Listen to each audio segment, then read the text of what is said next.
Hey home bakers, it's Jack here, bakewithjack.co.uk, bringing you your weekly bread making tip every single Thursday. And this week is part 3 of a 3-part yeasted bread back to basics series. It's the all important practical process. Roll it.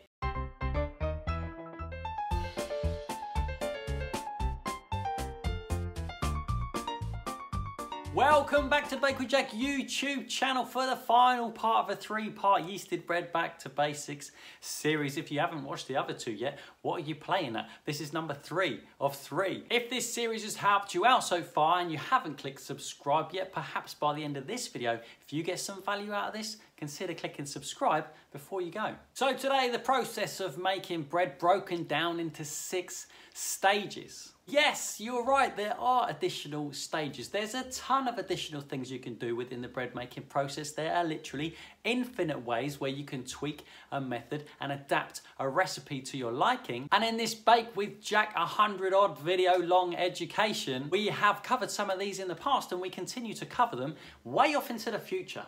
For now, we're going to break down the 6 most important stages if you're making a straight yeasted bread. And what I mean by straight yeasted bread is a bread that uses yeast and is straight in the fact that it is made start to finish in one go. I'm talking about straight up breads like a loaf in a tin or rolls or a bloomer, for example. I'm not going to show you everyone. We're going to talk about why we do it and how we do it, because we talk in principles here at Bake with Jack Towers. We're going to go through together the logical explanation for each one of these stages and how they link back to last week's video about the 4 key principles. After watching this video and the other 2 in this series, it is my hope that you are 100% clear on what you are trying to do with bread and what you need to do to get there. And so if you're new to this channel, the rest of these videos might make a little bit more sense to you. Wow, that was long, wasn't it? Ready? I wonder if this bit is getting a bit tedious.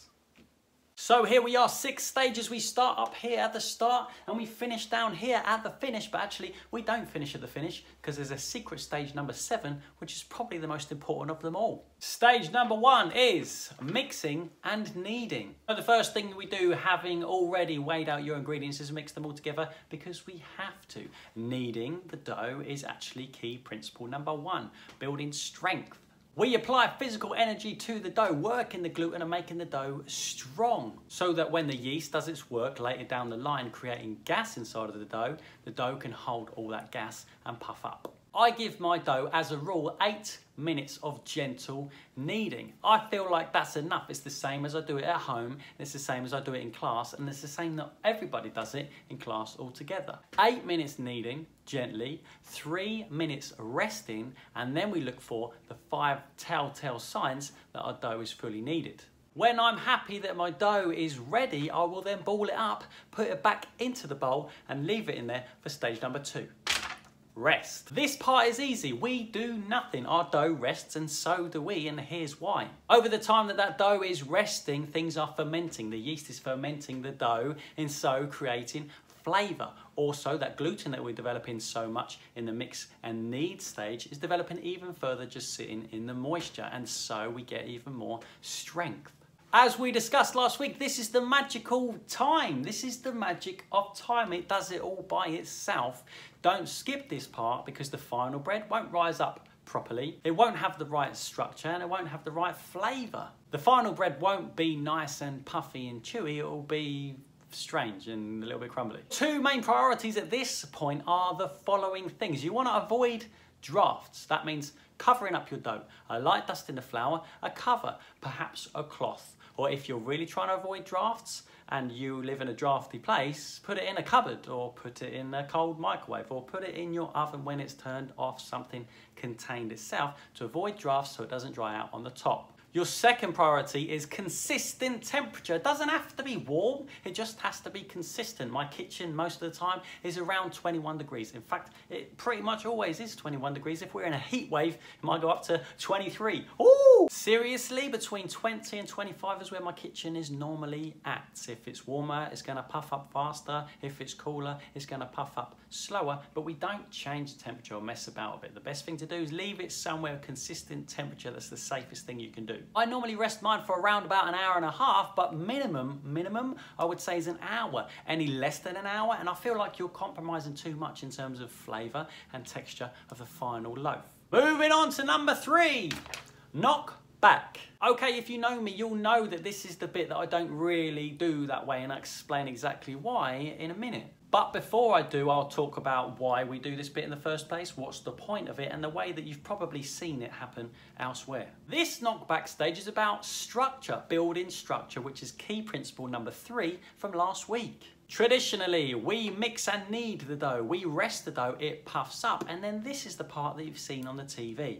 A dough will have all the gas removed from it by punching it down with your fists. The reason for that is to degas the dough, tightening up the structure, making it firm so you're able to do number 4, shape nicely, building tension in the right place, so that in stage number 5, prove it will puff up nicely with no weak areas that might be a little bit more gassy than the other areas. You're starting back from 0 here, meaning the second time it puffs up, it will come up bigger, better and stronger than ever before. It's a really important stage, but I don't like to punch my dough back down with my fist because I believe in love and hey, chill out. Instead, I favour the pre-shape, which we've spoken about before. Hold on. There's a dog howling really loudly next door. I hope you can't hear it. That'd be a shame. The aim of the knockback and the pre-shape is the same in that we are degassing the dough, tightening up the structure, ready for the shape. But we're doing it in a much more gentler way, a more controlled way with love, and that's just the way I prefer to do it. This stage, incidentally, is where you would divide the dough if you are making multiple loaves or rolls, for example. You would divide it here. You would knock it back and then divide it, or you would divide it and then pre-shape each piece. Let's move on to stage number 4, which is no longer a surprise, shaping. This is another contribution to key principle number 3, which is building structure. This is the part where we turn our knockback dough into the shape of a bloomer or a tin loaf or a batard or a rolls or whatever it is you're making, but it's not as simple as just pulling a piece off and rolling it into a log. You have to fold it in a deliberate manner, shaping it up, rolling it up sometimes, building strength, building structure, building tension in the right places for it to keep hold of that shape while it puffs up for the second time before it hits the oven. There are loads of ways to shape things up. You'll see them all over the internet, on Instagram and here on the Bake with Jack YouTube channel, but they're all doing the same thing. They're all building structure. They're all building tension across the top in order for it to hold a nice shape during the proof. Once you understand this principle, you can take it in your own hands and do it however you like. Moving on to stage number 5, the prove or the proof. I don't know how to spell it and I don't really care. Whatever you want to call it, the second rest, the final rise, I, to be quite frank, could not give a toss. This is the part where we let it puff up before it hits the oven, which is important because if we baked it straight away, it would be very dense and very strange. Remember, we degassed it here and here, so now it is a dense dough with minimum air. It's no longer a puffy dough, and in order to make a nice, light, yummy, delicious, fluffy bread, we're going to want to leave it this second time round to puff up again before we bake. This is key principle number 2 in play. Once again, we let the dough rest, it puffs. It's the principle of puff. That puffed up dough gets baked and we have puffed up bread, nice and light. The amount of puff you need depends on what you are baking and how you intend to bake it. That how you intend to bake it is a really important thing, and we'll go through that in another video later down the line because it's fascinating. But in the meantime, I'll leave a link underneath here to a blog post I wrote a while ago so you can get your head around the idea. This stage, you need to take care of your dough in a similar way to what you did in this stage. You need to keep it free from draft, somewhere with a consistent temperature. You don't want a skin to form on the outside ideally, unless you are stone baking, in which case you want that skin on the outside to form, and this once again is another subject for another time. For now, for this video, we let it prove and puff up, ready for the final bake to make sure it's light and yummy. So stage number 6, which is not the finish, and you must already know by now, is bake. I don't know if I have to go through why we do this bit, but I'll go through it anyway. Baking turns your dough into bread. It turns dough into bread what you can eat. It turns dough that you can't eat into bread what you can eat. When baking your dough, consider the size of it. A whole loaf in a tin, for example, I'll give a full 40 minutes in the oven.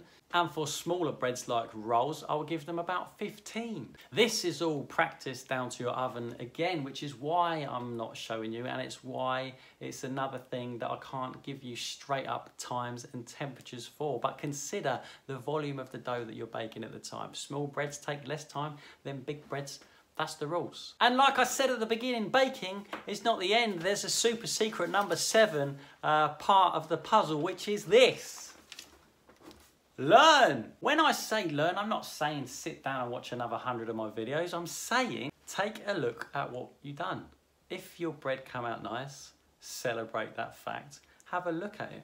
See what's going on. Is it baked through to the middle? Is it as crusty as you like? Taste it. Is it nice? Write it down in a diary. Keep yourself a book with everything that you did up to this point. Everything that you did at every single stage, the temperature of your room and how the bread was in the beginning. I can't stress that point enough. I used to, in the olden days, take a lot of notes on the recipe I was doing, the process, the method, the temperature of the room, but I neglected to write down the all-important thing, which was, hey, what was that bread like in the end? The result of that book is just a load of pointless recipes that nobody knows if they're any good or not. So celebrate your triumph. And when I say learn, don't pick apart the tiny details. Some people send me emails like, how come the bit underneath my bloomer is a little bit crinkly?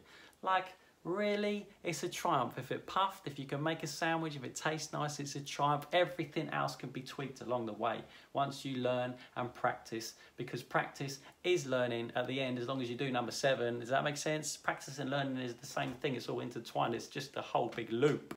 Do it and learn from it. Do it and learn from it. Rinse and repeat. That's it. Listen, this video series has been quite fun to do. It's been quite fun to get all my thoughts together. Yes, I know there's stuff that I haven't said. I know there's bits that I haven't said, because if I did say them all, this video would be unbelievably long. There is infinite. The bread making process is infinite, which is why there's been 12 videos up to this point of me talking about bread and touching on a little thing. And there's tons more to come in the future. It's infinite what we can do, and that's the whole pleasure of it. It's an evolutionary process, and I hope this 3-part series has helped you piece a few of my bits and bobs together that I've spoken about previously. I do hope this has made sense to you all, but as I always say, no sense is sense to all. If this is for you, if you've got some value out of this, please let me know.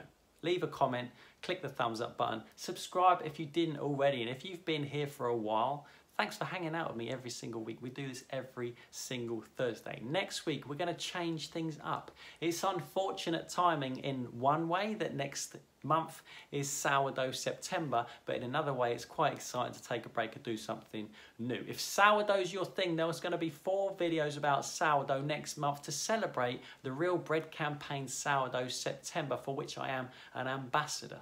If sourdough is not your thing, hey, that's okay. We don't judge around here. You've got 100 videos to catch up on after you've nailed down this 3-part series. Have a look back. Reflect on stuff that you may have seen before but couldn't make sense of it at the time, and I hope everything falls in place for you. Listen, thanks so much for being here every single week for your weekly bread making tip. I look forward to seeing you next week for another one.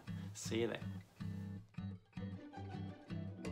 Well, there you go, part 3, the final piece of the puzzle. I don't think there's anything left to say here except for, if you don't want to miss any of my content every single week, don't forget you can sign up to receive your Home Baker's Bulletin in your inbox every single Thursday. The link is underneath this video. I look forward to seeing you next week at the beginning of Sourdough September.